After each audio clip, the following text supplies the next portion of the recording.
Et depuis 1994, ce n'est pas la faute de la France, pardon de le dire dans des termes aussi crus, vous n'avez pas été capable de restaurer la souveraineté, ni militaire, ni sécuritaire, ni administrative de votre pays. C'est aussi une réalité. Il ne faut pas chercher des coupables à l'extérieur de cette affaire.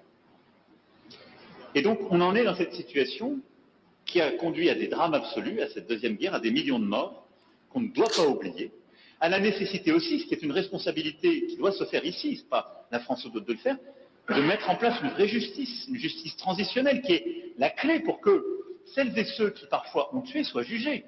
Et parfois, ils évoluent encore, ils sont là, ils sont encore avec des responsabilités. Comment voulez-vous qu'il y ait une paix durable et de la confiance dans un pays quand la justice n'est pas passée? Ne demandez pas, n'accusez pas la France pour quelque chose qui dépend de vous, là. C'est une réalité aussi.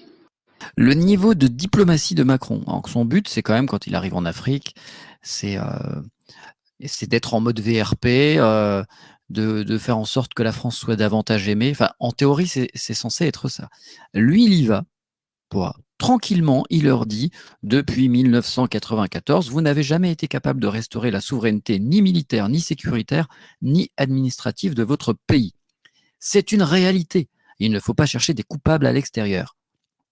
Alors, quand bien même ce serait vrai, quel est le but de Macron quand il va dans un pays comme ça? C'est absolument méprisant et tu ne peux pas venir et dire ça.